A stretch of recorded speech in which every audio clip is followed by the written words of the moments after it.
백성들은 40년을 광야에서 유랑하며 살았습니다. 말이 40년이지 한 세대가 훨씬 훌쩍 지나가는 그런 세월입니다. 이 40년을 광야에서 유랑하는 가운데에 이스라엘 백성들이 정말 간절히 소망하는 것이 있다면 무엇이겠습니까?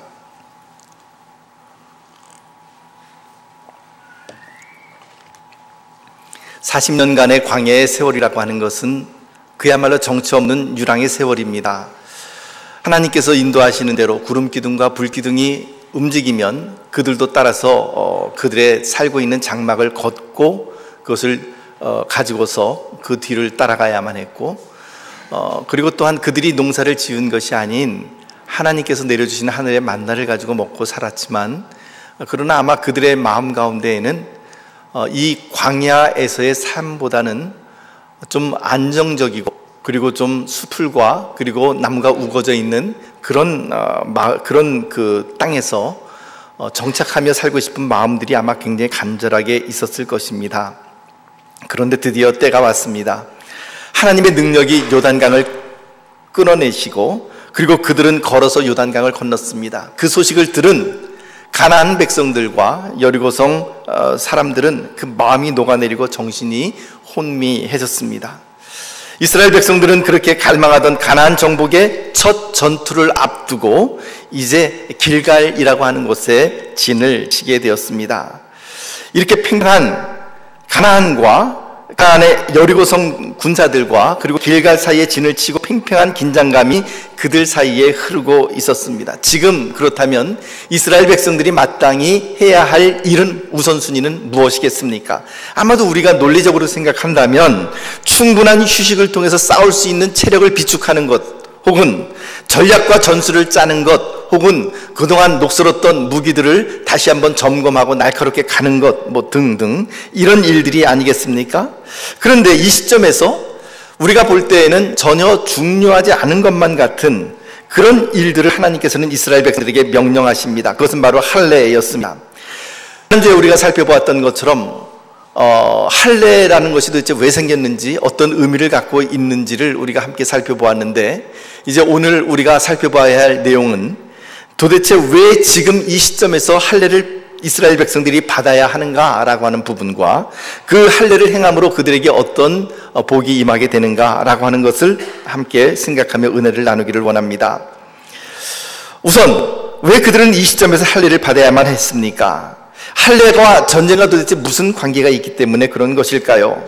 할례가 뭐 그런 대단한 것이기에 약속의 땅에 들어오자마자 할례를 행해야 합니까? 지난주에 우리가 함께 살펴보았지만 할례가 유래된 창세기 17장 9절에서 11절 말씀 우리 같이 낭독하도록 하겠습니다. 17장 9절에서 11절 시작. 하나님이 또 아브라함에게 이르시되 그런즉 너는 내 언약을 지키고 내 후손도 대대로 지키라. 너희 중 남자는 다 할례를 받으라. 이것이 나와 너희와 너희 후손 사이에 지킬 내 언약이니라. 너희는 포피를 베어라. 이것이 나와 너희 사이의 언약의 표징이니라. 아멘. 할례란 무엇이냐? 할례란 태어난 지 8일 만에 남자 아기의 이 생식기에 포피를 벗겨내는 것입니다. 물론 오늘날의 그 포경 수술과 정확하게 같은 것이라고 보면 되겠습니다. 태어난 지 8일 만에 아기의 살에 할례를 행함으로써 그 아기의 살에 이 아기는 이제 하나님의 백성입니다 라고 하는 표식을 주게 된 것이죠. 근데 여러분, 할례를 굳이 꼭 그 생식기에, 남자 아기의 그 생식기에 이렇게 주어야 할 필요가 있을까요? 다른 예를 들면 어깨에다가 문신을 할 수도 있을 것이고, 아니면 귀 같은 데를 뚫을 수도 있을 것이고, 여러 종류의 아마 그 표식이 가능할 것 같은데 왜 하필이면 할례를 그곳에 받아야만 합니까? 할례를 받는 위치가 주는 상징성이 아주 대단합니다. 그것은 왜 그러냐면, 남자의 생식기의 일부를 자른다라고 하는 의미는 영적으로 남자의 육체적인 생식 능력이 끊어지는 것을 의미하는 것이죠. 물론 할례를 행했다고 해서 생식 능력이 끊어지는 것은 결코 아닙니다만, 그러나 영적으로 이제 이 남자 아기는 죽었습니다. 그리고 이 남자의 이 할례를 받은 사람의 자아가 죽었습니다 라고 하는 것을 의미하고 있는 것이죠. 자손을 낳기는 낳지만 그 남자의 생명의 씨가 분출되는 위치에 할례를 받음으로 상징적으로 남자의 생명이 끊어지고 이제 언약의 생명의 씨가 잉태된다라고 하는 것을 우리들에게 보여주는 것입니다. 다시 말하면 언약의 후손이 되는 것이죠. 이 할례를 받는 위치가 우리들에게 주는 의미는 전적으로 하나님의 언약에 관한 한, 그리고 하나님의 구원에 관한 한 인간의 무능력함과 인간의 능력의 끊어짐과 그리고 하나님의 절대적인 주도권을 우리들에게 보여주고 있는 것입니다. 요단강을 건너서 이제 여리고라고 하는 가나안 첫 전투를 앞둔 지금 과연 할례를 받기에 적당한 때였는가라고 하는 부분을 잠시 살펴보기를 원합니다. 우리 잠시 그 지도를 보도록 하겠습니다. 아이패드를 좀 연결해 주십시오.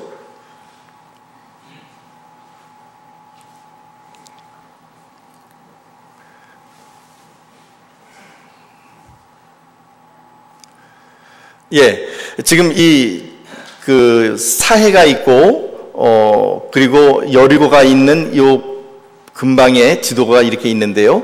이 부분을 조금 더 확대를 하게 되면 여리고가 여기에 있고 길갈이 이곳에 있습니다. 그러니까 여리고하고 길갈은 이 사이가 그렇게 큰 멀리 떨어져 있는 거리가 아니라 바로 지척에 있는 그런 거리라고 하는 사실을 우리가 알 수가 있습니다.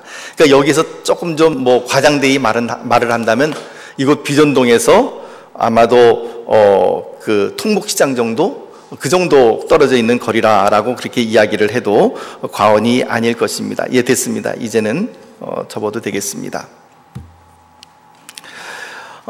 이처럼 여리고와 길갈이라고 하는 사이는 굉장히 지근 거리, 아주 가까운 거리입니다. 그래서 서로가 특별히 조금 여리고가 그래도 길갈보다는 약간 지대가 좀 높은 위치에 올라와 있습니다. 물론 여리고 자체도 평지에서 보면 굉장히 낮은 곳입니다.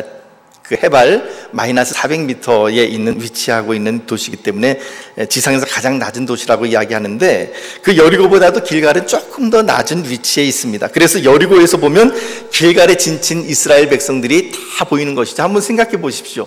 이곳 비전동 교회가 있고 여기에 여리고 사람들이 이렇게 진을 치고 있고 통곡시장 근방에 이스라엘 백성들이 다 진을 치고 있으면 여기에서 이렇게 눈을 들어 보면 그곳이 이렇게 환히 된 내려다 보이는, 그들이 움직이는 것이 보이는 그런 위치가 바로 길갈이라고 하는 곳입니다.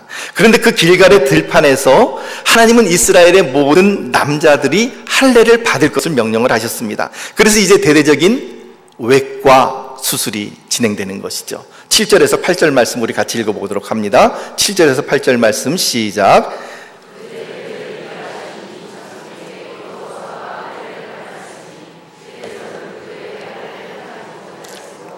할례 없는 자가 되었음이었더라.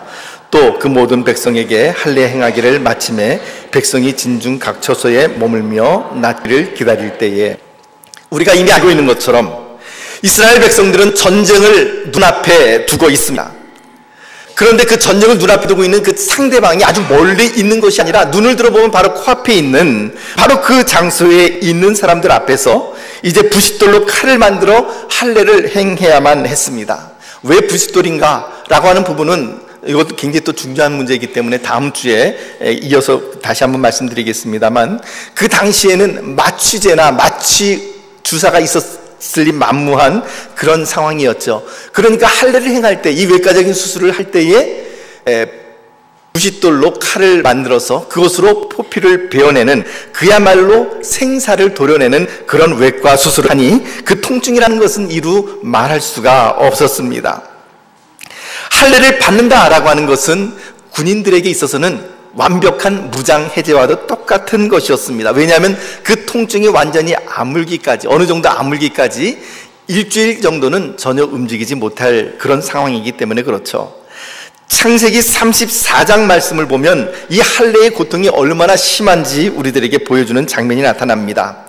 히위 족장의 아들 세겜이, 하몰의 아들 세겜이 야곱의 딸인 디나를 사모합니다. 그리고는 그녀를 강제적으로 욕보이게 되는 것이죠. 그리고는 야곱에게로 이제 그 아버지 되는 하몰이 와서 찾아와서 그렇게 제안을 합니다. 우리의 딸들도 당신들에게 줄 터이니 당신의 딸인 디나를 우리 아들에게 주어서 서로 당신 집안과 우리 그 성읍 사람들 사이에 서로 통혼하고 그리고 무역도 하고 서로 사이좋게 지냅시다라고 하는 그런 제안을 간곡하게 하게 되죠. 여기에 대하여 야곱이 이야기하는 것은 나오지 않았지만 야곱의 아들들이 뭐라고 이야기를 하냐 하면 조건부로 승낙을 합니다. 그 조건부 승낙이라는 것은 좋습니다. 우리가 서로 통혼합시다. 교육도 합시다. 사이좋게 지냅시다. 다 좋은데 한 가지 조건이 있습니다. 우리는 하나님의 백성이기 때문에 할례를 우리는 받았고 당신들도 할례를 받아야만 우리가 그렇게 서로 통혼할 수 있겠습니다라고 그렇게 제안을 하죠. 그 제안을 좋게 들은 이 그 하몰과 그리고 하몰의 아들 세겜이 종족인 모든 그 히위 족속들을 설득을 합니다. 그리고는 그들이 다 할례를 받게 되죠. 그렇게 할례를 받고 고통 가운데 있을 때 이러한 사건이 일어나죠. 창세기 34장 25절 말씀을 같이 볼까요? 함께 읽어봅니다. 시작. 제3일에 아직 그들이 아파할 때에 야곱의 두 아들 디나의 오라버니 시므온과 레위가 각기 칼을 가지고 가서 몰래 그 성읍을 기습하여 그 모든 남자를 죽이고 야곱의 두 아들 디나의 오라버니 시므온과 레위 뭐 두 사람만 가지는 않았겠죠. 뭐 이렇게 그 종들을 데리고 갔거나 아무튼 그렇게 됐을 텐데 그들이 칼을 가지고 가서 몰래 그 성읍을 기습을 해서 그 모든 남자들을 다 전멸시켜 버리고 말았습니다. 왜 그것이 가능했겠습니까? 그 나와 있는 것처럼 제3일에 아직 그들이 아파할 때에, 그러니까 3일이 됐을 때도 3일이 됐을 때 가장 통증이 심했을 때, 움직이지 못할 때에 찾아가서 그들을 모두 칼로 진멸해 죽였다라고 하는 것이죠. 그만큼 할례가 갖고 주는 고통은, 통증은 굉장히 무서운 것이죠. 자, 이제 다시 이곳 여호수아서로 돌아와 봅시다. 전쟁터에서 우리가 적군의 입장에 있다고 생각을 해봅시다. 우리가 여리고성 군사들이라고 생각을 하죠. 지금 이스라엘 백성, 우리가 쳐야 할 이스라엘 백성들이 지금 할례를 받고 외과수를 받고 꼼짝 못하고 누워있는 것을 안다면 어떻게 되겠습니까? 지금 쳐들어가지 않겠습니까? 쳐들어가게 되면 이스라엘 백성들은 꼼짝없이 무방비 상태에서 전멸당할 수밖에 없습니다. 창세기 34장 말씀처럼 말이죠. 거꾸로 이제 이스라엘 백성들 입장에서 보면 바로 코앞에 여리고성 군사들이 왔다 갔다 하는 것이 다 보이는 그런 상황 가운데서 이제 이런 외과적인 수술을 받고 누워서 아물기를 기다리고만 있다고 한다면 그것은 참으로 위험천만한 사건이 아닐 수 없습니다. 전쟁이라는 것이 언제 일어날지 모르는 것이고 혹시라도 이 정보가 가나안 백성들에게 새어 들어가서 이제 그들이 쳐들어오기라도 한다면 꼼짝없이 죽임당해야 하는 그런 상황이 벌어지게 되는 것이죠. 그렇다면 여기에서 이제 우리는 이런 질문을 할 수 있습니다. 아무리 생각해 보아도 지금 이 상황은 할례를 받기에 적당한 상황이 아닙니다.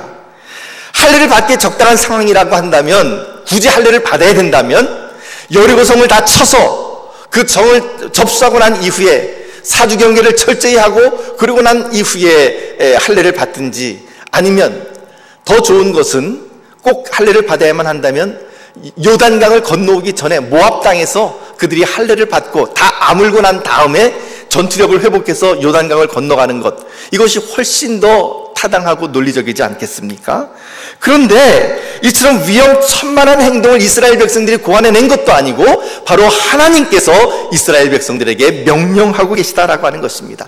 하나님의 이런 명령은 결코 이유가 없는 것이 아닐 터인데 그 이유는 도대체 무엇이겠습니까? 이 약속의 땅, 가나안 땅을 정복하는 일에 있어서 가장 중요한 것은 무엇인가? 이스라엘의 강한 군사력이나 그리고 전략이나 전술이나 무기가 아니었다라고 하는 것이죠. 물론 우리의 생각은 다릅니다. 사람들의 생각은 여리고성을 치는 첫 전투에 있어서 가장 중요한 것은 전략과 전술과 그리고 무기와 군사들의 사기와 그리고 군사들의 체력과 뭐 이런 것이라고 생각을 하겠지만, 그러나 하나님께서 보실 때에는 그것이 중요한 것이 아니라 할례가 더 중요하다는 것입니다. 어떻게 보면 좀 어처구니 없는 그런 하나님의 생각일 수도 있죠. 그러나 하나님께서 강조하고 계시는 것은 무엇입니까? 너희들이 지금 가나안 땅을 정복하러 왔는데 가나안 땅을 정복하기 전에 너희가 먼저 해야 될 것은 무엇인가? 하나님과의 언약의 회복이 먼저 우선되어야 된다라고 하는 것입니다. 하나님과의 관계가 우선시 되어야만 하는 것이다 라는 것을 말씀하시고 있는 것이죠. 하나님과의 관계의 회복은 전쟁을 승리로 이끌기 위해서 가장 필수적인 일이었습니다.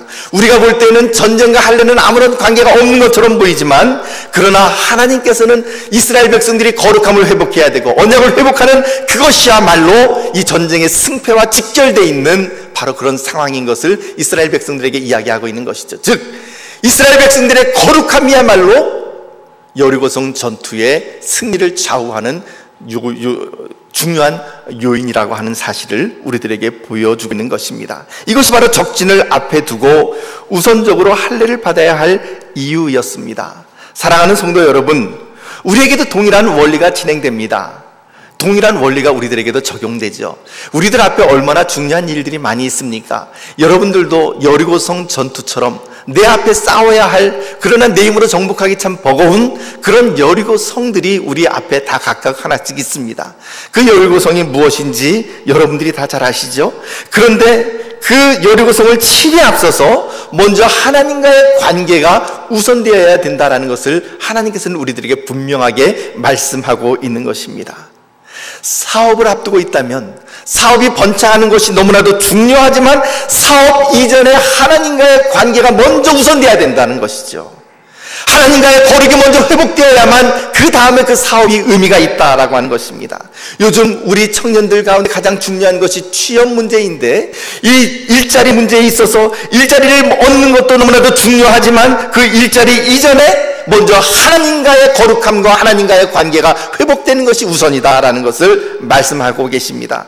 공부하는 것, 진학하는 것, 승진하는 것, 뭐 다 중요한 일이지만, 그러나 분명한 사실은 그 어떤 일을 하기 전에 먼저 우리에게 가장 중요한 것은 하나님 앞에서 내가 어떤 사람인가, 하나님과 나와의 관계가 회복되고 내가 하나님의 백성이라고 하는 사실을 분명하게 내 정체성을 확립하고 나가는 것, 그것이 바로 너무나도 중요한 원리임을 우리들에게 보여줍니다. 우리는 직장인이기 이전에 하나님의 사람이어야만 합니다. 하나님 앞에서 정직한 양심으로 거룩함을 우선적으로 추구해야 합니다. 학생이기 이전에, 가정주부이기 이전에, 그리고 건강을 추구하기 이전에 하나님과의 관계 회복이 우선입니다. 사랑하는 성도 여러분, 여러분들이 어떤 큰 일을 지금 앞에 두고 계시다면 먼저 하나님과의 관계를 회복하십시오.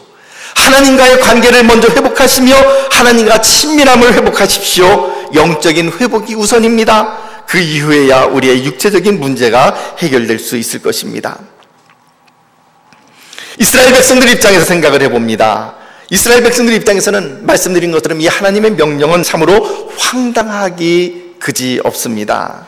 적군 앞에서 어떻게 이 꼼짝달싹할 수 없는, 일주일간은 꼼짝달싹할 수 없는 이 외과 수술을 한다라고 하는 것입니까?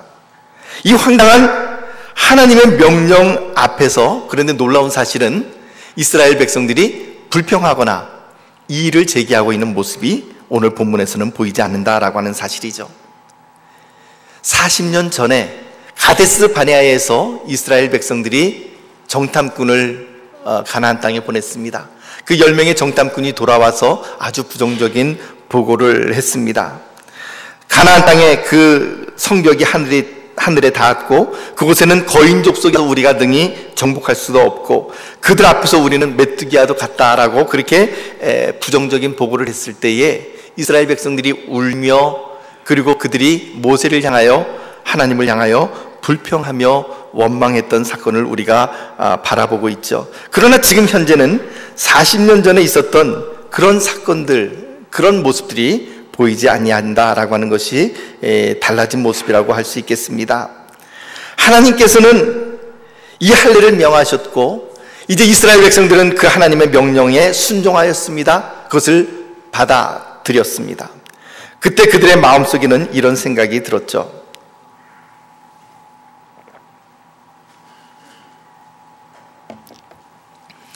이제부터는 하나님께서 책임지실 것이다 라는 것입니다. 하나님께서 우리를 보호해 주시지 아니하신다면 이제는 우리는 더 이상 살 수가 없다라고 하는 것이죠. 이제는 전적으로 하나님만을 의지해야 됩니다. 주님, 이제 우리는 하나님을 떠나서는 아무것도 할 수 없습니다. 죽든지 살든지 이제는 저희가 하나님을 온전히 의뢰하겠습니다. 이것이 바로 할례에 응하는 이스라엘 백성들의 마음가짐이었습니다.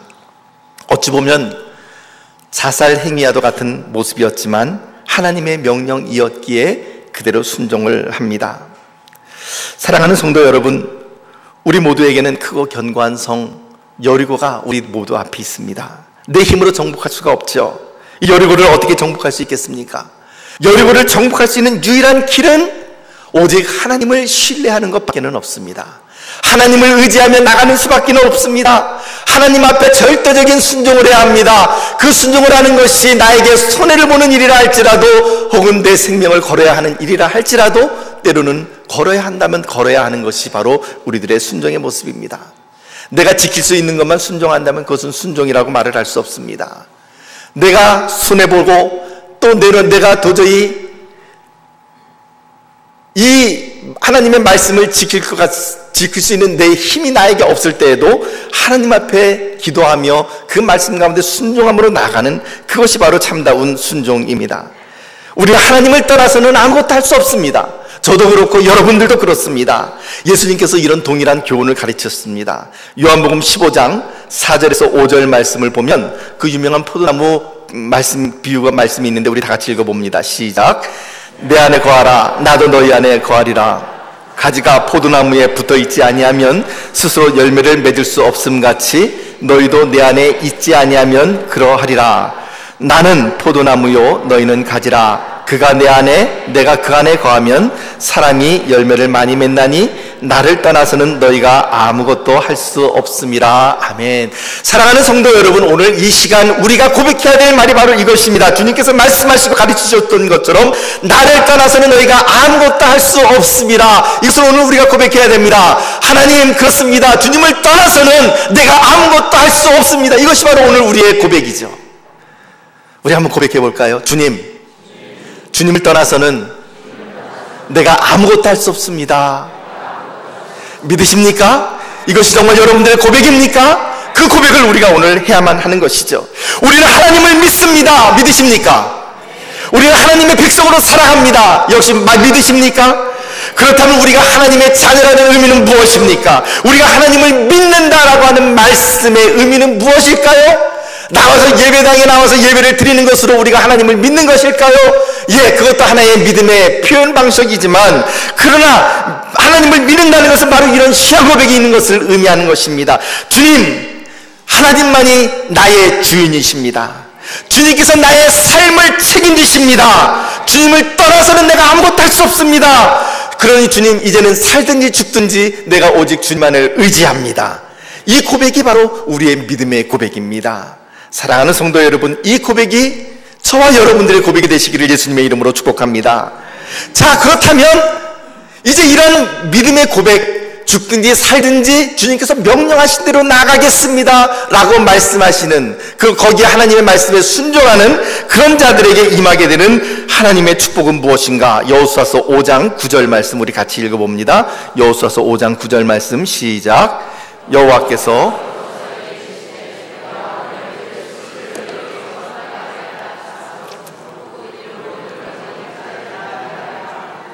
애굽의 수치란 무엇일까요? 애굽의 수치라는 것은 흔히 생각할 때는 애굽에서 노예살이하고 종살이했던 바로 그 수치를 의미하는 것이다 라고 생각을 합니다. 물론 분명히 그 해석은 맞을 것입니다. 그럼에도 불구하고 이 설교를 준비하면서 애굽의 수치, 지금 40년이나 애굽을 출발한 지 벌써 한 시대가 지났고 이미 애굽 땅에서 노예살이했던 그 윗세대들은 이미 다 광야에서 죽었고 이제 새로운 세대들이 지금 가나안 땅을 들어가고 있음에도 불구하고 그들에게 애굽의 수치를 내가 너희에게서 떠나가게 하였다라고 말씀하실 때에 아직까지 그들에게 있는 애굽의 수치라고 하는 것이 도대체 무엇일까라는 의문점이 들었습니다. 그 애굽의 수치에 대하여 참 많은 랍비들 그리고 많은 학자들이 여러 가지 의견을 내놓았지만 그러나 분명한 사실은 지금 현재 그 애굽의 수치가 이스라엘 백성들에게 여전히 남아있다라고 하는 것이 하나님의 말씀을 통해서 우리가 분명히 알 수가 있는 상황인 것이죠.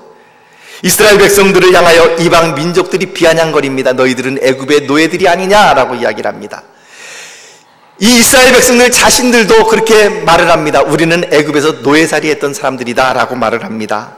이것은 이스라엘의 수치이며 열등감이기도 합니다. 그러나 그 애굽의 수치가 그 어떤 수치이든지 간에 그 애굽의 수치가 언제 굴러갔을까요? 언제 굴러갔습니까? 언제 굴러갔죠? 1번 짜장면을 먹었을 때, 2번 된장찌개를 먹었을 때, 3번 할례를 행했을 때. 무엇입니까? 할례를 행했을 때. 할례를 행했을 때 애굽의 수치가 굴러갔다라고 이야기를 합니다.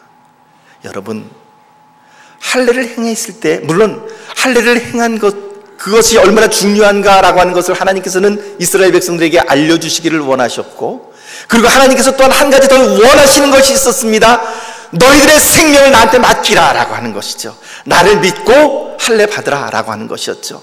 여기에 대해서 이스라엘 백성들이 응답했습니다. 하나님, 우리의 생명을 걸고 주님의 말씀에 순종하겠습니다 라고 순종을 했습니다. 그랬더니 하나님께서 뭐라고 말씀하십니까? 이제 오늘, 다른 날이 아니라 내일도 아니고 어제도 아니고 바로 오늘 애굽의 수치를 너희에게서 떠나가게 하였다 라고 하셨으므로 그곳 이름을 길갈이라 하였다.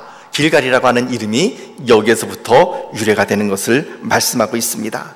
길갈 할 때 갈이라고 하는 단어는 둥글다라고 하는 의미를 가지고 있습니다. 그래서 갈갈 하게 되면 바퀴를 의미하는 것이죠.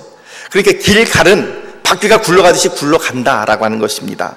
무엇이 둥근 바퀴처럼 굴러갑니까? 이스라엘 백성들이 할례 받은 자리가 둥글고 그들의 잘라낸 포피가 둥글고, 그래서 이스라엘 백성들의 수치를 하나님께서는 둥글게 바퀴처럼 굴러가게 하셨다라고 말씀하십니다. 사랑하는 성도 여러분, 하나님께서 이스라엘 백성들의 수치를 제거하셨다면 오늘 여러분들과 저에게 있는 우리의 모든 애굽의 수치가 있다고 한다면 그것은 언제 굴러가게 되겠습니까? 바로 우리가 하나님의 말씀 가운데에 전적으로 순종하며 나아갈 때, 우리가 하나님의 말씀 가운데 우리의 모든 인격과 그리고 우리의 모든 존재를 하나님께만 맡기며, 하나님, 주님이 우리의 주인이십니다, 주님을 떠나서는 우리가 아무것도 할 수 없습니다 라고 하는 고백을 하며 주님 앞에 나아갈 때, 그것이야말로 바로 이스라엘 백성들에게 수치가 굴러갔던 것처럼 오늘 우리들에게 있는 모든 애굽의 수치, 모든 병마의 수치, 모든 우리가 알지 못한 우리 내면의 가장 깊숙한 상처와 그 모든 수치들, 그 모든 수치들이 굴러가게 되는 것입니다. 저절로 굴러가는 것이 아니죠. 누가 굴려주십니까? 누가 굴러가게 하십니까? 내가요? 아닙니다. 하나님께서 그렇게 하신다라고 말씀하십니다. 오늘 여호수아서 5장 9절 말씀 보면, 다시 한번 보면, 여호와께서 여호수아에게 이르시되, 그 다음 누가? 여호수아에게 이르시되 누가요? 내가. 여기서 나는 누굽니까? 하나님이시죠. 여호와 하나님이십니다. 내가 오늘 애굽의 수치를 너희에게서 떠나가게 하였다. 애굽의 수치를 떠나가게 하시는 분은 누구십니까? 하나님이십니다. 사랑하는 성도 여러분, 그래서 이사야서 54장 4절에서 5절 말씀은 우리들에게 이렇게 증거하고 있습니다. 함께 읽어봅니다. 시작. 두려워하지 말라. 내가 수치를 당하지 아니하리라. 놀라지 말라. 내가 부끄러움을 보지 아니하리라. 내가 내 젊었을 때의 수치를 잊겠고 과부 때의 치욕을 다시 기억함이 없으리니. 5절. 이는 너를 지으시니가 내 남편이시라. 그의 이름은 만군의 여호와이시며 내 구속자는 이스라엘의 거룩한 이시라. 그는 온 땅의 하나님이라 일컬음을 받으실 것이라. 아멘. 하나님께서 오늘 여러분들에게 동일하게 선포하고 계십니다. 두려워하지 말아라. 내가 수치를 당하지 아니할 것이다. 놀라지 말아라. 내가 부끄러움을 보지 아니할 것이다 라고 말씀하십니다.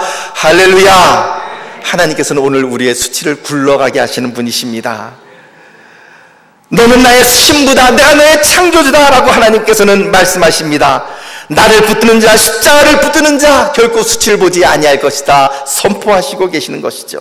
말씀을 정리합니다. 사랑하는 성도 여러분, 전쟁을 앞두고 하나님께서는 할례를 명하셨습니다. 너무나도 우리들이 볼 때에는 참으로 있을 수 없는 그런 일을 하나님께서 행하셨지만, 하나님께서는 이것을 통하여 두 가지를 우리들에게 분명하게 말씀하십니다. 첫째, 전쟁보다 더 중요한 것은, 이 전쟁의 승패는 바로 너희가 하나님과의 거룩함, 하나님 앞에서 너희의 정체성, 하나님의 백성됨을 분명히 회복하는 것, 바로 거기에서부터 너희의 승리가 나온다라는 것을 분명히 말씀해 주셨습니다.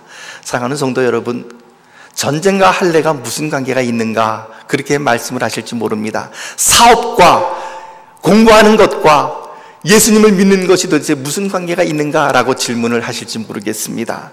아니, 중요한 것은 지금 눈앞에 있는 너무나도 급한 일들이 있기 때문에 그것을 먼저 해야 된다라고 말을 할 수 있을지 모르십니다. 그러나 하나님은 말씀하십니다. 아니다, 그것이 우선이 아니야. 그것이 우선이 아니라 나와의 관계가 우선이다 라고 하나님은 말씀하시고 있는 것이죠. 사랑하는 성도 여러분, 그러므로 이제 우리는 하나님 백성임을 회복해야 하고, 그리고 우리가 어떤 일을 행하든지 간에 하나님과의 관계를 밀접하게 회복한 상태에서 하나님의 거룩함으로 그 일을 행해야만 한다라고 하는 것이죠. 두 번째, 하나님께서 이 일을 통하여 이스라엘 백성들에게 바라고 있는 것이 있습니다. 나도 안다는 것이죠. 하나님께서는 그 할례의 통증이 얼마나 심한 것인지, 그리고 그 할례를 받고 난 다음에 일주일 동안은 꼼짝도 할 수 없다는 것을 하나님께서는 모르고 명령하신 것이 아니라 다 알고 명령하셨지만, 그럼에도 불구하고 하나님께서 명령하신 이유는 무엇입니까? 너희의 생명조차도 나에게 달려있는 걸 믿고 나만을 신뢰하고 따라오라 라고 하는 것이죠. 사랑하는 성도 여러분, 주님의 이 권고를 오늘 우리가 받으시겠습니까? 여러분 정말 이 권고를 받으시겠습니까? 그래서 정말로 하나님만을 내가 신뢰하며 나가겠습니다 라고 말씀하시겠습니까? 바로 그렇게 아멘하는 자들에게 애굽의 수치는 굴러가게 되어 있는 것입니다. 사랑하는 성도 여러분, 절대적인 순종은 절대적인 축복 가운데 이르게 됩니다. 절대적인 순종은 오늘 우리의 안에 있는 우리가 인식하지 못했던 그 모든 애굽의 수치를 굴러가게 합니다. 사랑하는 성도 여러분, 그와 같이 하나님 앞에 참으로 하나님과의 관계가 밀접하며 오직 하나님만을 순종하며 그와 같이 우리의 모든 애굽의 수치가 굴러가기를 소원하는 그런 귀한 주의 백성들 되시기를 예수님의 이름으로 축복합니다. 기도하겠습니다.